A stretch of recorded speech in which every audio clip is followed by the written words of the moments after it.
Hi, I'm Angie Scarr. I'm more often seen playing with polymer clay and demonstrating how to use that.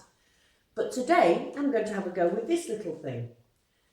My daughter bought it for my birthday about 3 or 4 days ago, so I haven't had it long. And already I've realised that it might have applications for miniaturists.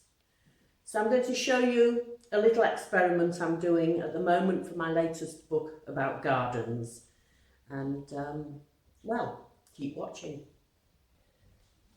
My lovely daughter bought me this three-dimensional pen for my birthday, which is very exciting and a bit frustrating, and I've only had it a few days. But because I'm a miniaturist, some of you already know me as a miniaturist, I tried having a go at miniature things.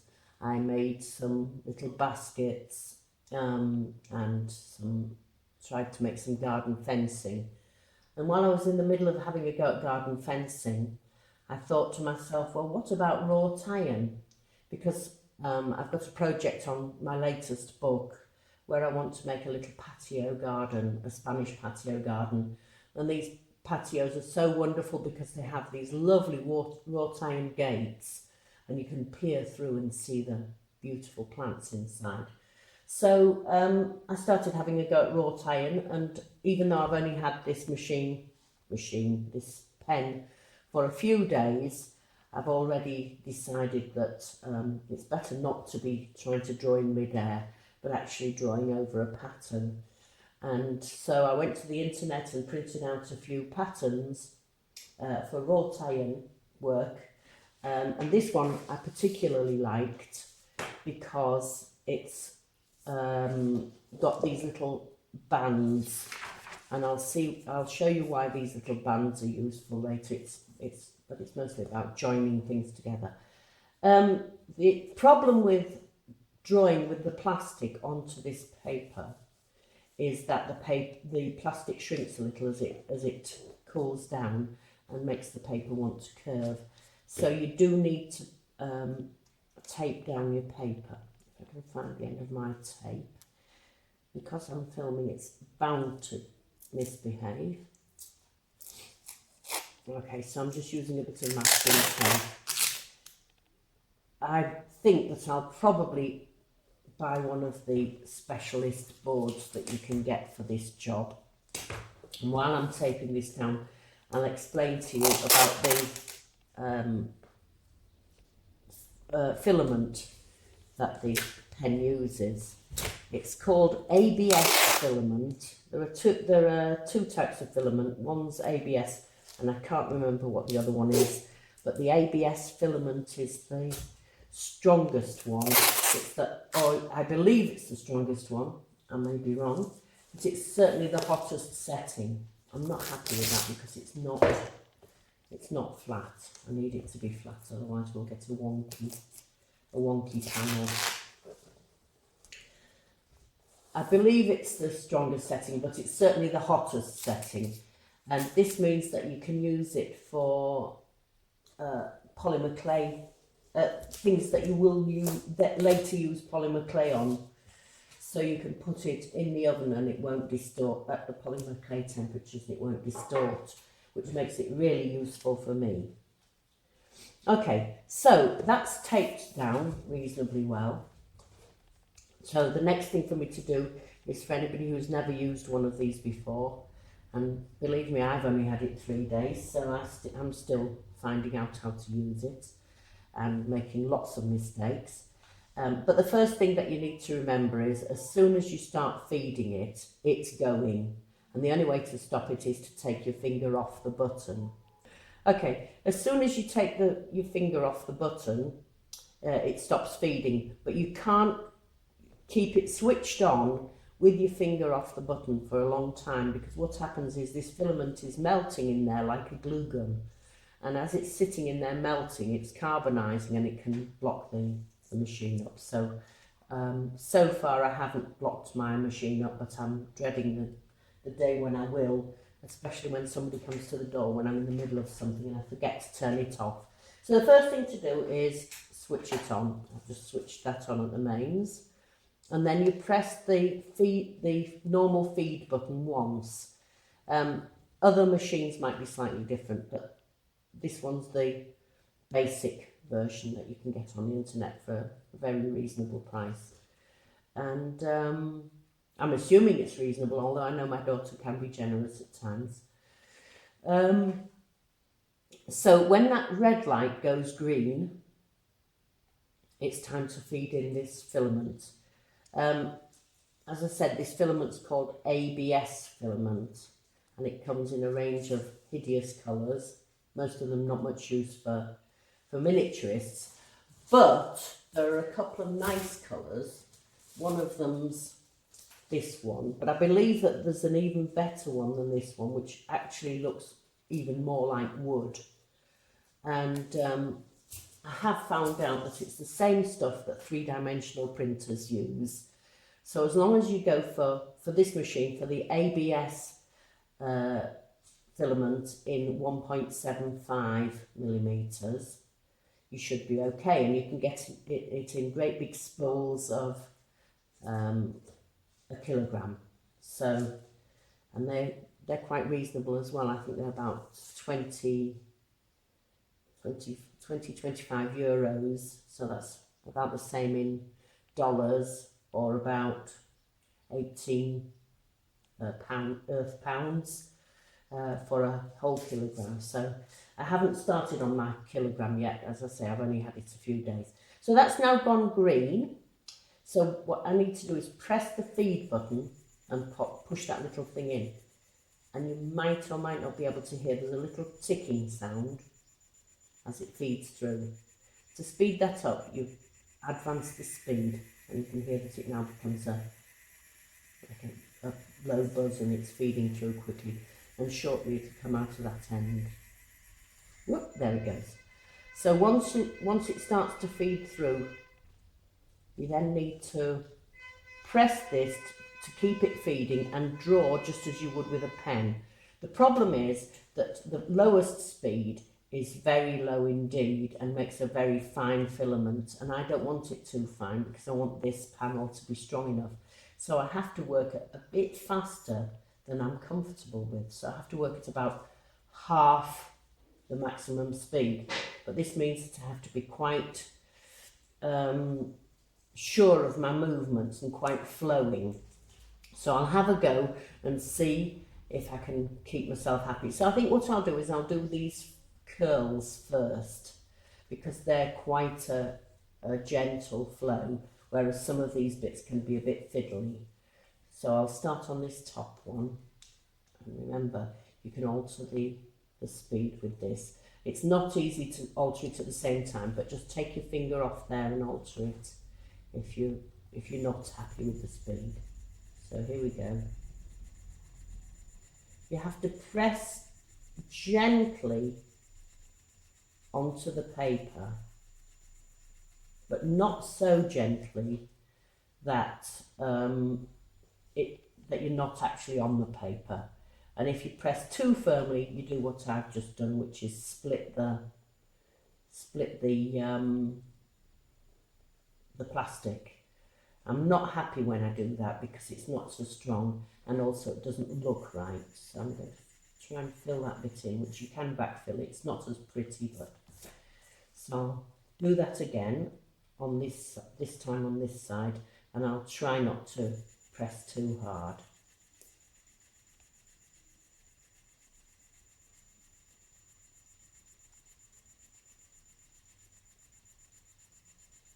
So the faster you move, the thinner your line. I moved quite quickly there, and it cools and therefore hardens really quickly. So once it's hard, that's it. It's finished. But there is something that you can do if you're not happy with an element. If you've done something and you say you're just not happy with it. I could say that I was not happy with that because I've done it twice and it's a bit thick. So all you need to do is get a palette knife or a butter knife and just lift it off. That would make a lovely moustache, wouldn't it? And it's a good job I moved that, because look, that piece is, where I've pressed it, has fallen off. It wasn't strong enough really. So the problem is with this is it sometimes moves down to the lowest position again when you don't want it to. I try to keep my finger off it so it doesn't do that. Right, here we go.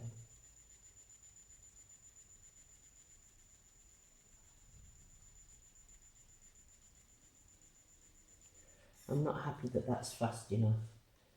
So I'm just going to move it up a bit.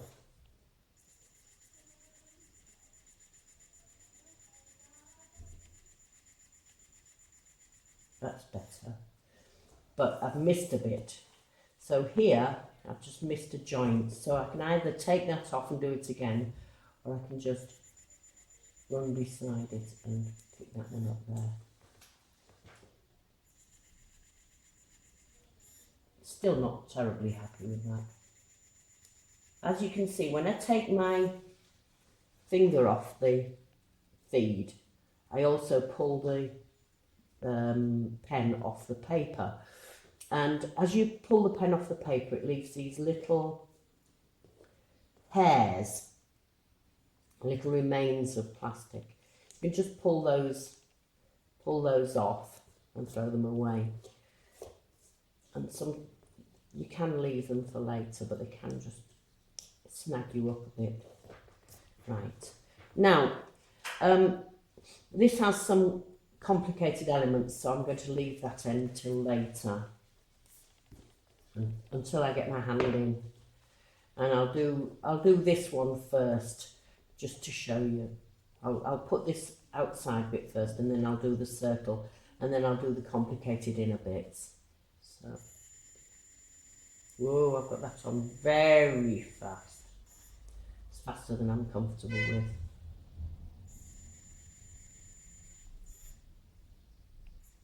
Okay.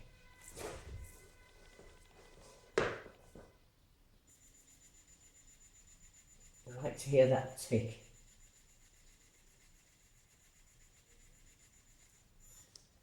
Once again, I've done a little run off.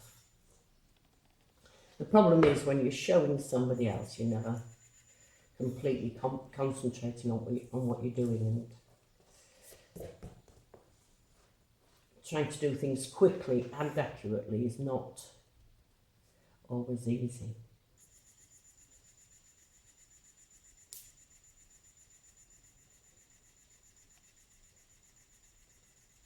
I'm fairly confident that after a few more days of doing this, I'll have got the idea.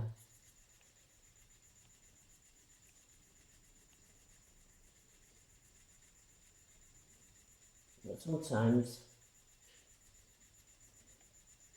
it's better to learn from somebody who's not very good at it. Because then you don't feel so stupid either. So I'm feeling quite stupid here because I've missed this corner off. But I don't want to lift the whole element off and do it again. So it'll take me forever. Right, I'll do this side of this circle. Ooh.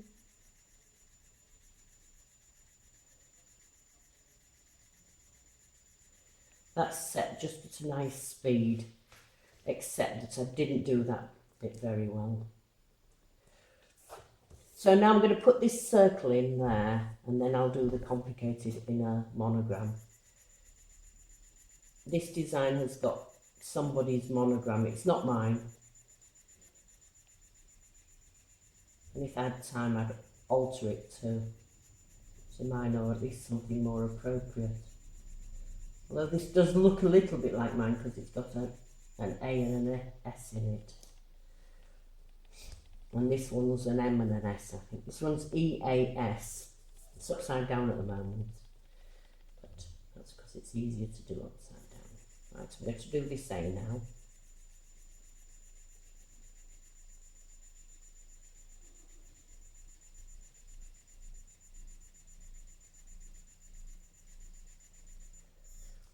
You might be able to see I've pressed a little bit too hard there again. I'll just fill that in while I remember. I've tried doing that afterwards, but the problem is you don't remember where you've done it.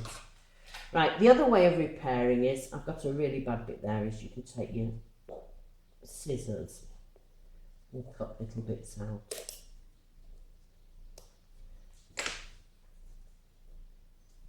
I'll take more out of that one.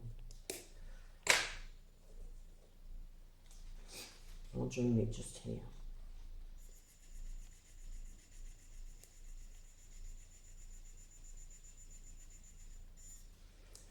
Right, and then I'll do this little joint. Woo! There, I took the pen way too far off the paper and it just went off on its own.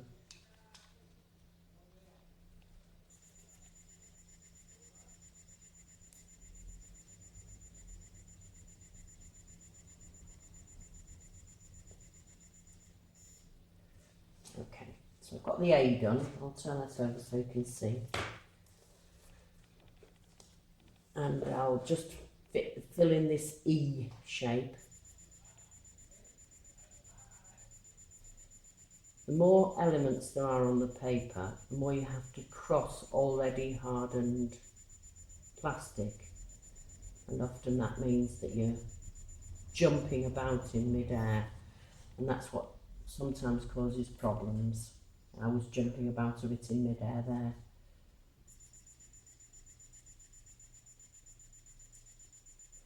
I maybe should have done these more complicated bits first. There we go. That's it. So as you can see, it's coming together quite quickly now. This bit's nice and easy, so I'll do this bit next.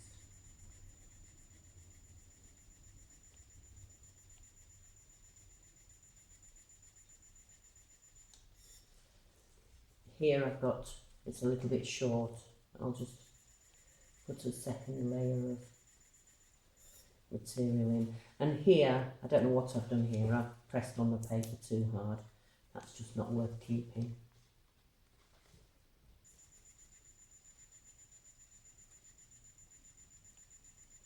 Okay, I'm happy with that. Right.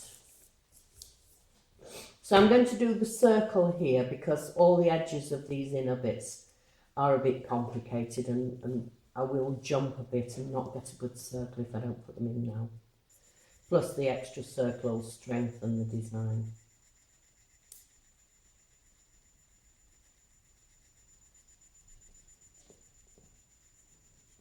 Ooh.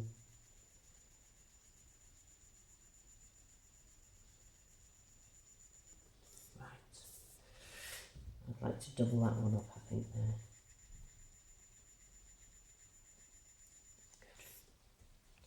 Right, now, which shall I do first? The M, I think.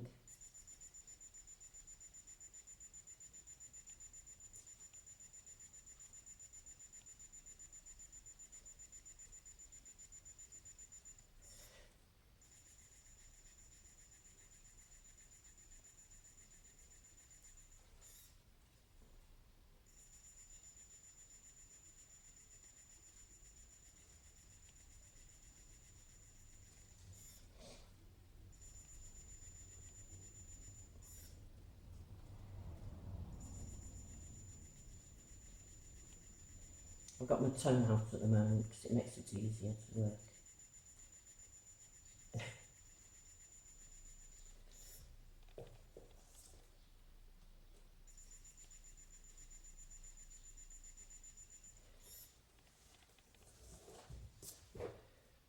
Right, now we've got a long curl in the middle of the S. I'll put that one in first. Right down the middle and round. And then there's just this S. This is the most complicated bit of the whole design, so I may be jumping about a bit. I'll start at the top, I think.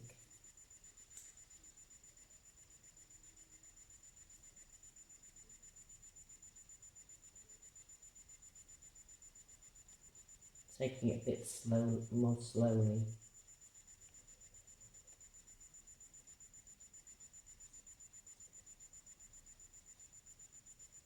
There. Now I'm quite happy with that. So this bit's quite easy.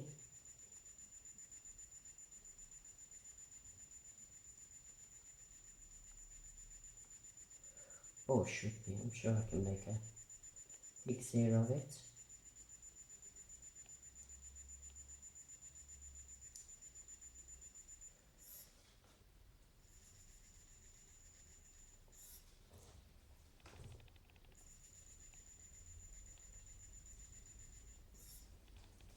Okay, so I've got all the main parts of the design and I just have to border it. I want this border to be quite thick, so I'll try it once, and if I'm not happy with it, I'll put a second layer on.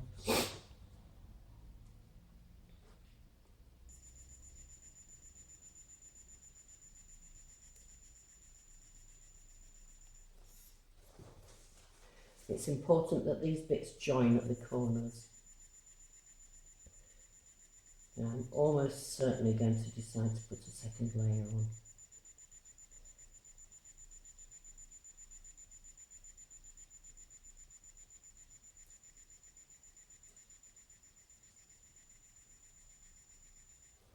The other option is just to turn the heat up to the speed up to the highest, and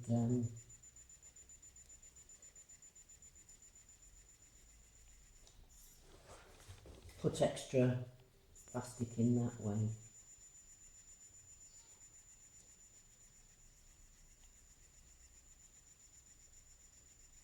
I haven't got that much confidence yet.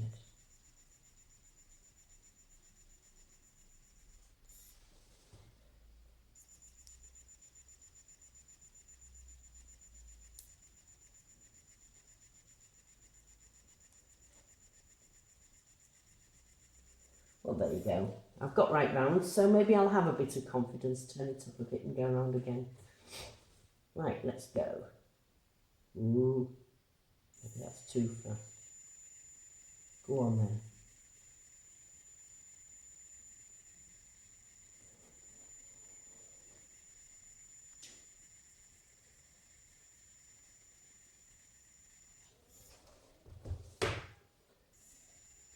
Whoop. I'm not worried about that edge bit because I can cut it off with scissors. If only it was that easy to make wrought iron in real life. Because I've got a patio that needs quite a lot of it.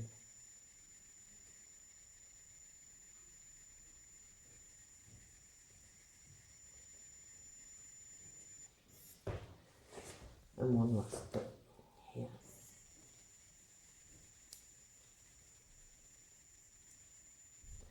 Now there's one more thing that I need to do, and that's join all these bits. You can't see those bits on the design anymore. These are the little joints that hold together each part of the element in real ironwork, and they'll work very well to help hold the elements of this design together as well.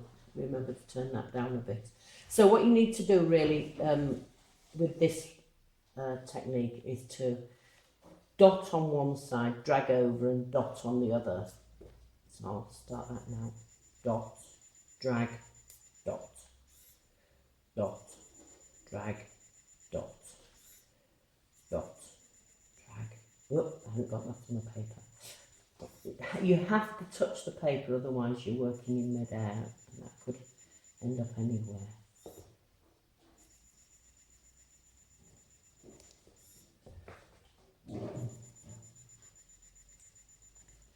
Can you see how that's dotted on one side and dotted on the other side?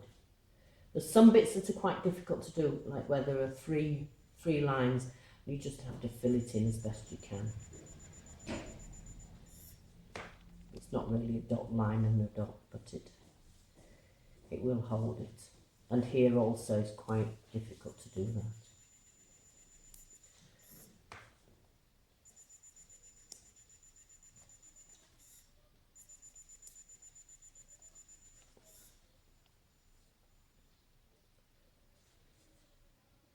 some places it's a bit difficult to see where it's needed. There's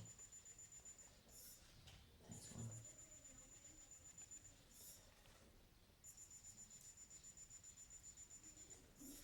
Right.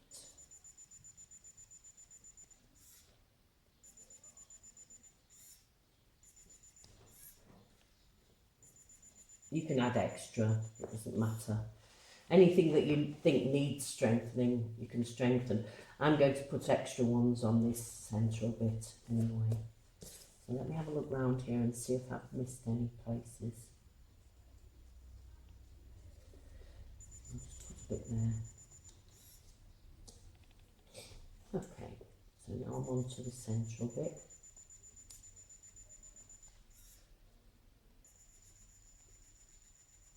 Where it's not going properly, I'm doing it double.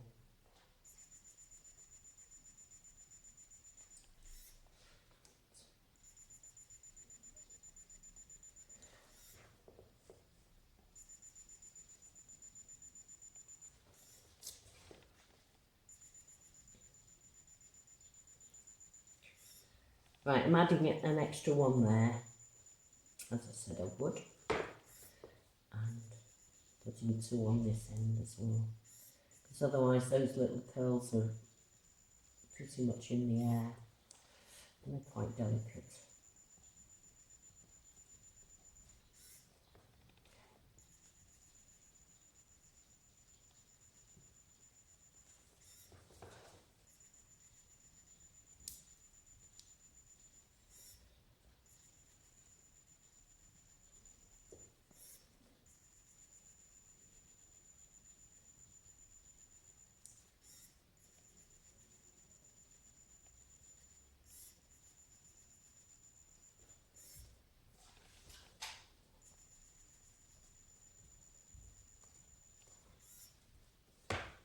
In some cases you've got to remember where those joints are because they've disappeared under the rest of the plastic.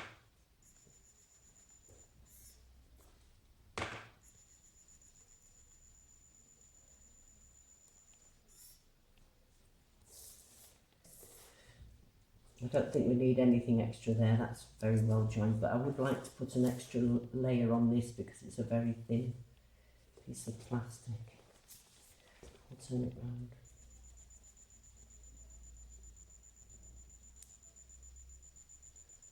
I don't think this is coming out very well. I'll turn the feed up slightly. That's it.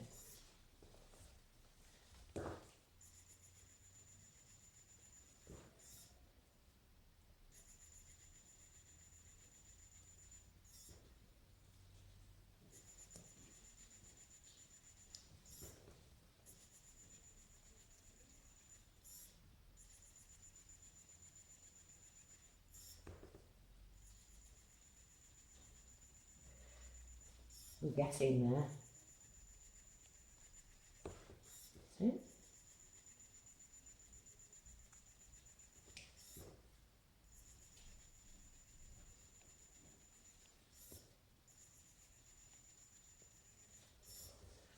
I'm sure there should be a piece up here.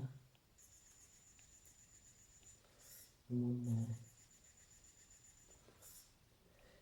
Now, I just need to check now. Check that every joining piece is in place. Really by following, there's one missing. Following them round with my finger.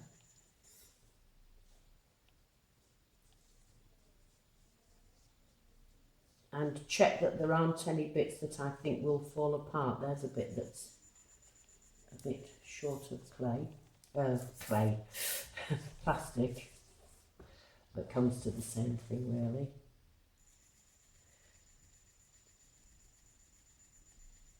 I mean, polymer clay is only a plastic really. So any bits where I've pressed the pen too hard, I'll show you what I mean.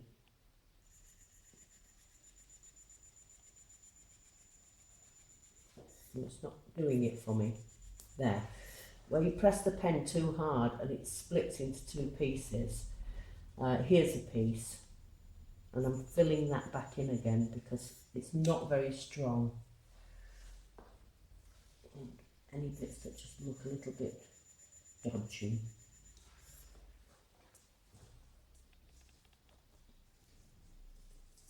Right. So mostly the little bits come off just when you rub it, but you can take any more off with scissors later. Biggest problem I've had is that I've got a white cat, and when I was working with this yesterday, my white cat's fur was all over it. Now, I do need to take this plastic out now because I can't spend a lot of time checking over my work and leaving the plastic in the machine. So I'll now turn the machine off. The pen. Keep calling it a machine. I suppose that's what it is. Right. So we're about done. Most things have been joined properly and most things have been checked. So I'll just start to lift this now and hope everything's as strong as it should be. When I get more practiced, I'll work faster and I'll use the plastic thicker, because I'll be happier with a thicker, stronger result. I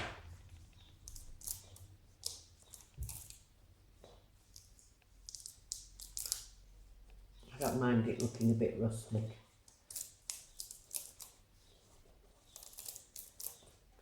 There we go.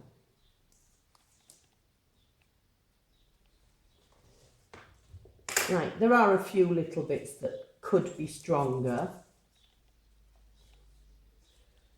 but overall I'm quite happy with that result. It's quite rustic and bobbly, and you could actually go over it again on the other side, but you would have to pin it to a cork board or something to do that, and it's not that easy. I have tried it. I may perfect it with a bit more effort, but it certainly isn't easy to put another side on it, so you're best off doing the first side properly. I'm not incredibly happy with these open bits where the two bits of plastic haven't joined together, but that's just because I've rushed this one a bit, and I think I could probably do better than that. I could go back and fill them in, but I think I'll be going on to the next one instead. Reasonably happy with that. So as I say, I'm going to make some designs based on Spanish doorways for patios. So I found this one, and I may well use that for the centre of the doorway, and then I'm going to do a design with an arch around the outside, and if I get it done I may show it later on YouTube. Maybe add it on to the end of this video, updating it, but certainly it'll appear in my book, which is coming out shortly, which is about gardens. But since it's not finished yet, I can't say even if that will certainly be there or not.